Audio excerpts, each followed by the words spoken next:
Welcome to The Explainer. So today we are unpacking something really fascinating. I mean, at first glance, the Big Backyard Adventure looks like your everyday children's tale, right? But look a little closer, and under the hood, it is actually this brilliantly constructed short story. It's kind of doubling as a playful way to teach the alphabet, but also, it's a surprisingly tricky linguistic puzzle, one that's absolutely going to test your tongue and your brain. Let's see how putting a super strict structural constraint on a story can completely steer the narrative. Believe me, it turns a simple backyard stroll into an absolutely wild ride. Okay, let's just dive right in. Imagine the sheer creative gymnastics required to write a story where your vocabulary is strictly dictated by the alphabet. Think about how we normally tell a story. You choose words based on the meaning you want to get across, right? Makes sense. But here, the author has completely flipped that process on its head. The primary filter for picking a word isn't just what it means, it's what letter it starts with. So what actually happens when every single main word in a story must relentlessly follow the exact A to Z sequence? Well, it's a massive balancing act.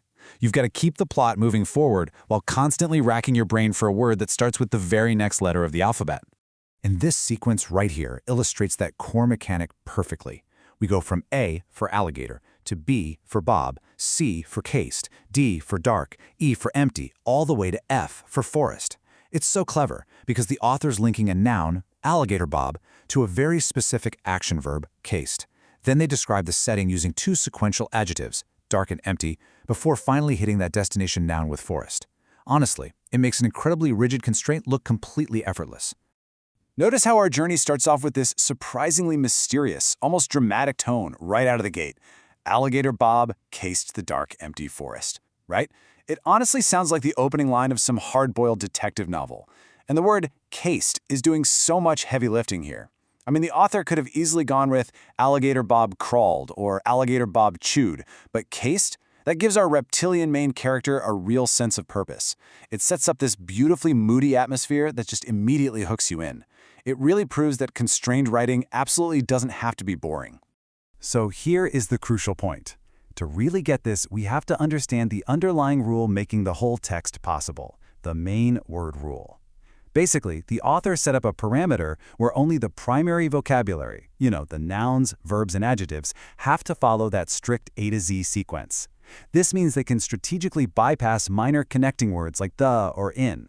And honestly, if the author hadn't given themselves this tiny bit of grammatical breathing room, the story would literally read like a robotic, disjointed list of words.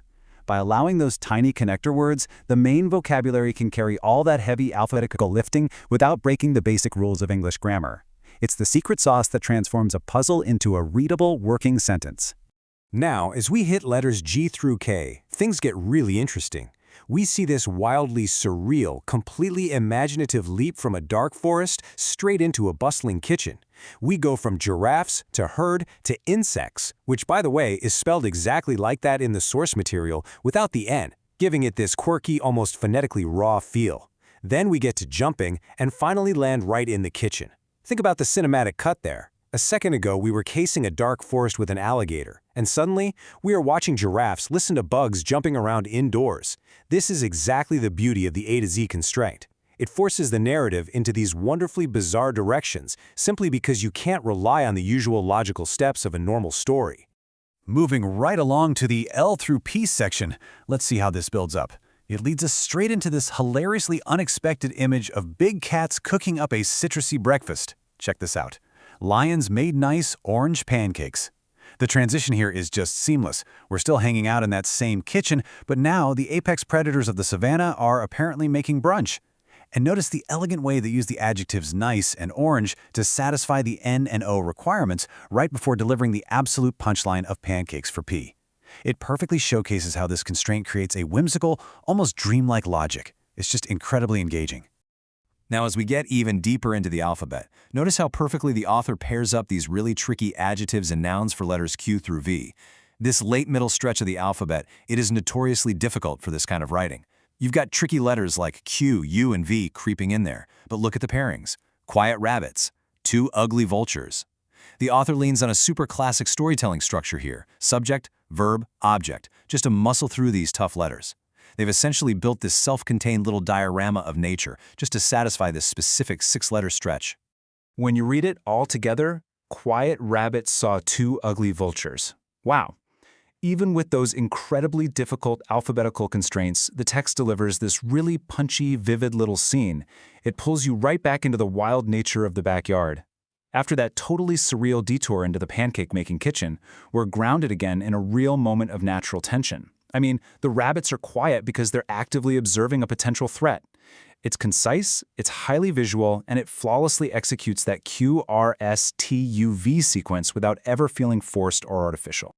So, if we take a step back and compare the relatively grounded beginning of the story to its wild conclusion, it's so clear how those rare, late alphabet letters force the narrative into brilliant, hilarious directions. At the start, an alligator in a forest makes a certain degree of sense, right? It's an animal out in nature.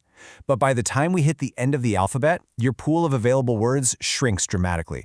Seriously, how many verbs start with X? Basically just one common one. How many nouns start with Z? The author is completely backed into a linguistic corner here, and the only way out is to embrace absolute glorious absurdity. This comparison just perfectly highlights how a rigid framework actually breeds the highest levels of creative problem solving. And that brings us to the incredible W through Z finale. Whales X-rayed yellow zebras. I mean, what a totally bizarre, yet grammatically perfect climax to the adventure. Let's just appreciate the sheer mechanics of this sentence for a second. We have whales, either used as unique spelling for the marine mammal or, hey, maybe the entire country itself decided to practice veterinary medicine, who knows. Then X-rayed, perfectly solving the impossible X-verb problem. Yellow, solving Y. And zebras, bringing it all home on Z.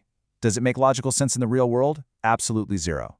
But within the rules of this puzzle, it is a stroke of brilliance to cross the finish line. Now, the source material doesn't just want you to sit back and passively admire the construction. Nope. It explicitly includes a fantastic tongue-tripping speed challenge, turning this whole educational tool into an interactive game. Think about it. Because the words don't follow standard narrative logic, your brain actually has to work twice as hard to anticipate what comes next.